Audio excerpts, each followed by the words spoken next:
Kumain kami ng kabsa kasamang tropa at ito ang aming lifestyle dito sa bansang Middle East o Saudi Arabia. Hi guys, nandito kami ngayon sa kabsaan.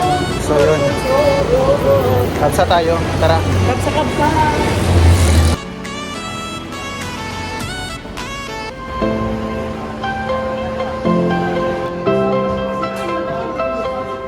Ang kabsa ay isang sikat na tradisyonal na pagkain mula sa Middle East gawa sa manghang at malinamnam na kanin na hinaluan ng mga pampalasa, karni, karaniwang manok, kambing at minsan ay may kasamang mga nuts at pasas. So, ito yung lifestyle dito sa Saudi Arabia.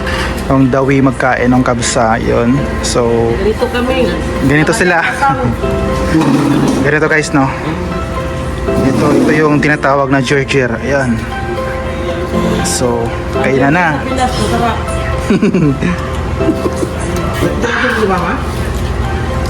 Wow. Hindi kompleto ang pagiging OFW mo kapag hindi ka pa nakatikim ng traditional food na kabsa ng Saudi Arabia.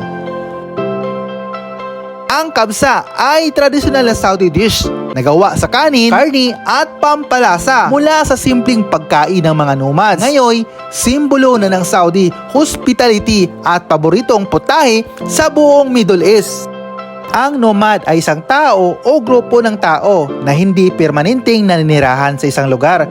Karaniwan silang naglalakbay mula sa isang lugar patungo sa ibang lugar upang maghanap ng pagkain, tubig, pastulan para sa hayop o mas magandang lugar para mabuhay. Sa simpleng salita, ang mga nomad ay nagpalipat-lipat ng mga tirahan at hindi nakatira sa iisang lugar.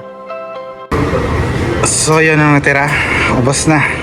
Kaya, push mga gutom lang. Yan. Wala na tira. Hey guys, yan ang natira. Ayan. So full na tayo. Full na tayo guys, full. Uwi na naman. Ayan. So it's time to uwi na guys. Busog na. Sold na no. So walo kami, tatlong kabsa lang din namin naubos. May natira pa rin konti.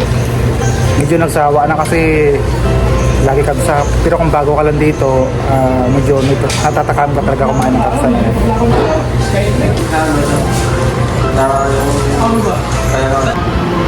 Ayun, uwian ng tropa. Uwian na. Salamat guys, busog ang all. Busog sa Busog. sa kabsa. So, yan. May Pepsi lang, sinis, walang problema. Uwian na guys.